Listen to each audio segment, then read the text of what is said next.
Welcome to the Health Headliner podcast by Tudu Digital. Our content is informational only and not medical advice. Please consult your provider. Now, let's dive into today's headlines. You know that feeling, right? The alarm goes off. Maybe you're one of those people bouncing out of bed, totally ready to go. Or maybe you're hitting snooze for the 5th time, feeling like a zombie until, I don't know, maybe lunchtime. Or even later. Exactly. And you have to wonder, is that just habit? Or is there something, deeper going on? Something in our biology that's really calling the shots? Well, that's precisely what we're diving into today. We're exploring the neurobiology behind being a morning person versus a night owl. Right. This whole idea of chronotypes. Exactly. Chronotypes. It's essentially our body's natural tendency, its internal clock, that pushes us towards waking and sleeping at certain times. And sure, things like phones, streaming, they definitely mess with our sleep schedules. Oh, absolutely. But underlying all that, there seems to be a fundamental biological reason why you might prefer sunrise or sunset. So our mission today isn't just about sticking labels on ourselves. I'm a lark, I'm an owl. No, not at all. We want to really get into the science, based on some pretty interesting new research. We'll be looking at a health news article that reported on a scientific study, but we're also going straight to the source, the peer-reviewed study itself. Yeah, to really understand the why. Why are we built this way? And maybe more importantly, what does this actually mean for you? Okay, let's talk about this study then. Where did it come from? Who did the work? So this research involved a team from McGill University, the Quebec Artificial Intelligence Institute, and some other institutions as well. Okay. The lead researchers mentioned are Lizu, Corinne Saltoun, and Danilo Bisdock. And their work was published in a pretty major journal, Nature Human Behaviour. Nature Human Behavior. Okay. And what were they trying to find out specifically? Their main goal was twofold, really. First, to map out the links between someone's chronotype, whether they identify as morning or evening type, and a whole range of other characteristics. Think lifestyle, physical health, mental well-being, habits. Wow, okay. A broad look. A very broad look. And second, crucially, they wanted to see if there were actual measurable differences in the brains of morning people compared to evening people. Brain differences. That sounds fascinating, but also really complex to study. How did they even start? Well, they needed a lot of data. They tapped into the United Kingdom Biobank. Ah, the UK Biobank. I've heard of that. It's massive, right? Huge. It's an incredible biomedical database. For this particular analysis, they analyzed data from over 27,000 people. 27,000. Okay, that's definitely a solid sample size. What kind of information did they have on these people? They had quite a mix. First, the basics. They asked participants directly if they considered themselves more of a morning person or an evening person. That was the self-reported chronotype. Simple enough, but they went beyond just asking, right? You mentioned brain differences. Yes, absolutely. They used brain imaging scans. They had structural magnetic resonance imaging, or SMRI scan. Okay, structural MRI. Which gives you detailed pictures of brain anatomy, allowing them to measure things like gray matter volume, the amount of brain tissue in different areas. Then they used diffusion magnetic resonance imaging, DMRI. Think of that as mapping the brain's wiring, assessing the integrity of the white matter tracks, the communication pathways. So the connections between brain areas. Exactly. And finally, they used resting state functional magnetic resonance imaging, RS-fMRI. This looks at how different brain regions are communicating and working together when the person is just resting in the scanner, not doing a specific task. So structure, wiring, and communication patterns. It's incredibly detailed. What else did they factor in? Beyond the brain scans and self-reported chronotype, they had this huge portfolio of other characteristics. They called them phenotypes. Almost 1,000 different data points across 11 categories. 1,000? Like what? Things covering lifestyle habits, physical health measures, mental health questionnaires, cognitive test scores, social factors. Really comprehensive. Oh. And for a subset, about just over 11,000 people, they also had actigraphy data. Actigraphy. Those are like the wearable fitness trackers, measuring movement. Precisely. So that gave them objective data on people's daily activity and rest patterns, not just what people said they did. Okay, that adds another layer of validation. So they've got this mountain of data, brain scans, self-reports, health info, activity tracking. How on earth did they analyze it all to find meaningful connections? Yeah, they needed some powerful tools. They used pattern learning analyses on the brain imaging data to sort of identify brain signatures associated with morningness or eveningness. Okay. They also use a technique called linear discriminant analysis to see how well they could actually classify someone as a morning or evening type based only on their brain scan data. Interesting. And a big part was what's called a phenom-wide association study, or PHEWAS. PHEWAS. Sounds complicated. It's like a massive correlation search. Imagine having that huge spreadsheet for each person with all 976 characteristics. PHEWAS automatically scans across it to see which of those characteristics consistently pop up more often in morning people versus evening people, or vice versa. It finds broad patterns. Ah, I see. So it connects the chronotype label to all those other lifestyle and health factors. Exactly. And then they used another method, partial least squares correlation, specifically to link the brain features they identified with those objective activity patterns. Okay, that makes sense, connecting the brain findings back to real-world activity. Yeah. So after all this sophisticated analysis, what did they actually find? What were the standout results? Well, one of the really striking things was that the brain differences weren't just scattered randomly. They seemed to converge on specific brain networks. Which ones? Key areas included the basal ganglia, crucial for things like habit formation and movement control. The limbic system, which includes areas like the hippocampus, heavily involved in memory and emotion. Right. And interestingly, the cerebellum, particularly a part called the vermis. The cerebellum. That's usually associated more with balance and coordination, isn't it? Traditionally, yes, but it's increasingly being linked to other functions too, and it popped up significantly here in relation to chronotype. Fascinating. Okay, so specific brain regions seem involved. What about other connections? Any physical health links? Yes, quite a few. For instance, being a morning person was associated with having higher blood levels of vitamin D. Okay. And evening people? For eveningness, the list was longer. It was linked with things like preferring pubs or social clubs, playing more computer games, reporting faster driving habits, spending more time watching TV or using computers and phones, higher alcohol consumption, being an active smoker, and also having a higher weight and body mass index. Wow.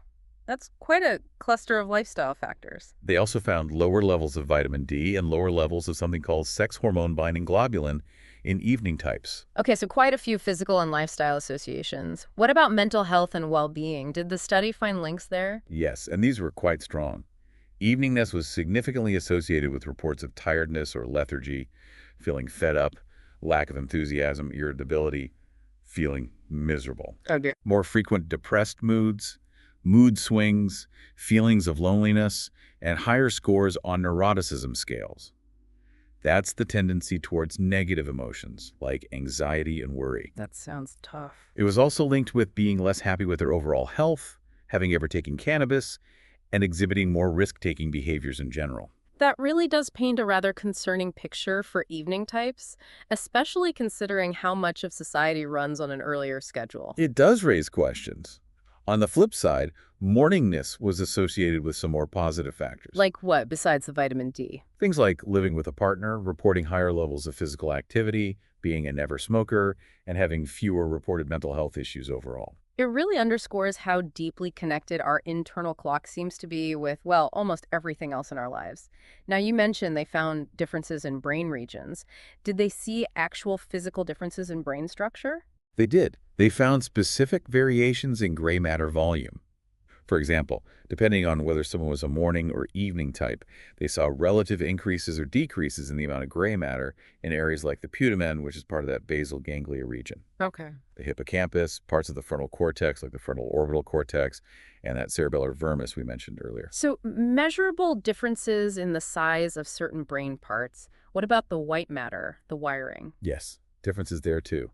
They found variations in the microstructural integrity, basically, the health and efficiency of specific white matter tracts, like the cerebral peduncle and the fornix, were associated with chronotype.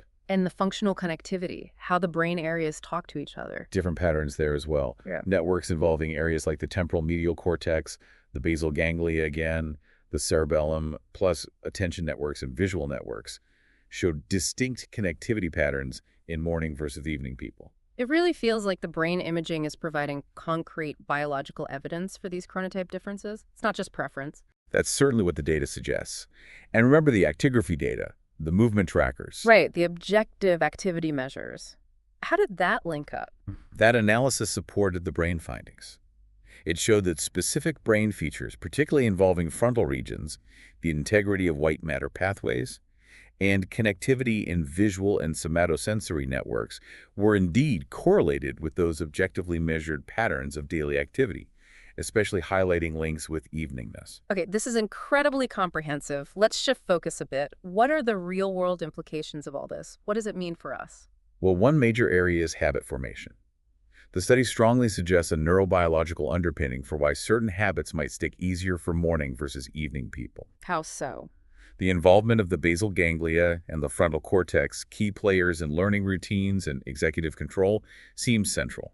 It might be that these systems function slightly differently depending on your chronotype, making it easier or harder to establish certain patterns. And you mentioned cortisol earlier. Possibly. Cortisol, the stress hormone, naturally peaks earlier in the morning for morning types. That hormonal signal might help entrain or reinforce earlier activity patterns in their habit-forming brain circuits. So, yeah, it suggests it's not just about willpower. Your brain might be primed differently. That could explain why forcing yourself into a different schedule feels like swimming upstream sometimes. What about rewards? Did the findings suggest differences there? Yes, that was another interesting angle. Differences were noted in brain regions heavily involved in processing rewards, like the orbitofrontal cortex and the ventral striatum. Okay, reward centers. This hints that morning and evening types might experience or seek rewards differently. This could potentially contribute to some of the observed lifestyle differences, like the higher rates of substance use or preference for certain activities seen in evening types.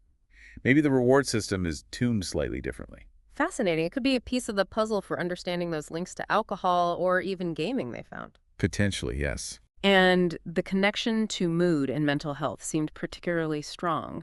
Can we elaborate on the brain basis for that? Absolutely. The study pointed directly at the limbic system areas like the orbitofrontal cortex, subcallosal cortex, hippocampus, parahippocampal regions. These are absolutely critical for emotional regulation. Right.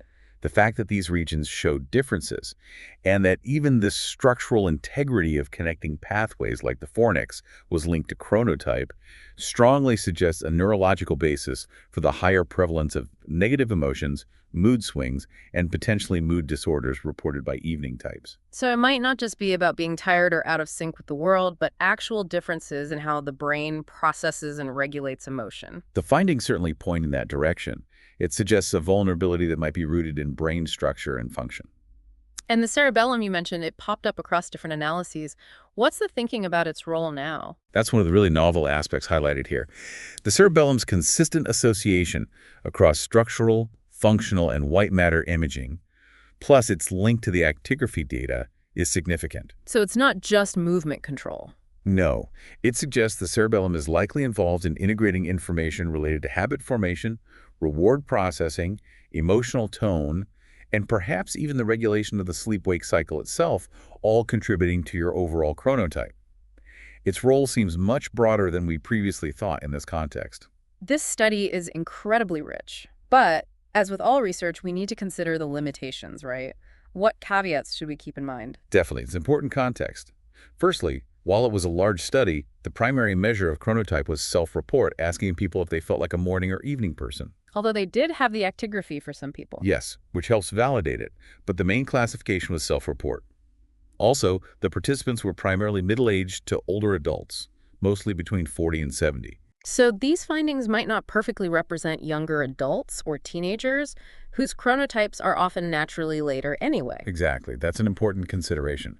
Generalizability to other age groups needs more study. Any other limitations noted? They did account for the time of day the brain scans were done, which is good, but they mentioned that the timing of the cognitive tests wasn't controlled for time of day effects. So if an evening person took a cognitive test early in the morning, their performance might be affected just by the timing, not necessarily their inherent ability. Precisely. Yeah. That could complicate the interpretation of some cognitive findings. Yeah. Also, that complex relationship where eveningness was linked to some potentially better cognitive results, but also poorer lifestyle choices that needs unpacking in more diverse populations. Makes sense. And finally, as we noted, the objective actigraphy data was only available for a subset, not all 27,000, which could potentially introduce some selection bias into those specific analyses. Okay, it's always good to understand the boundaries of the research. So putting it all together, what was the researchers' main take-home message? What's their expert view? Their core conclusion is that your chronotype, whether you're a morning lark or a night owl, isn't just a superficial preference. It appears to be deeply embedded in your brain's biology. Rooted in structure and function. Yes, and significantly intertwined with how you form habits, how your brain processes rewards, and how you regulate your emotions. They really emphasize these neurobiological underpinnings. And what about future research? They see huge potential to delve deeper into these brain differences. The hope is that a better understanding could lead to more personalized interventions, perhaps for mental health issues or lifestyle changes tailored to an individual's chronotype. Tailored support based on your internal clock. Exactly. And they rightly point out that this study is one of the most comprehensive looks at the neurobiology of chronotype we have so far. This has been incredibly insightful. It really changes how you think about that morning alarm struggle, doesn't it? It certainly does. It adds a whole layer of biology to it. So as we wrap up, what's the key takeaway for everyone listening? What should you be thinking about? I think the main thing is to encourage you to reflect on your own natural patterns. When do you genuinely feel most alert, most capable, most energetic?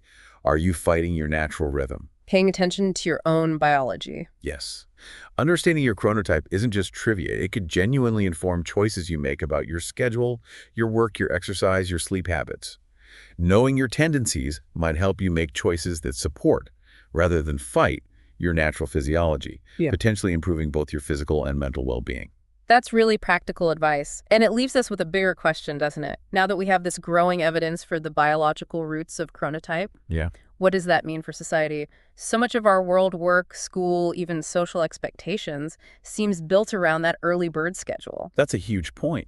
If there's this biological diversity, should we be rethinking those structures? Could we design systems that are more flexible, more accommodating to the reality that not everyone's brain is programmed to thrive at 9 a.m.? It's a really profound question with significant ethical and practical implications. Definitely something to mull over. Thanks for tuning in to the Health Headliner podcast by To Digital. Like and subscribe for more health news and breakthroughs. Stay healthy and informed. See you next time.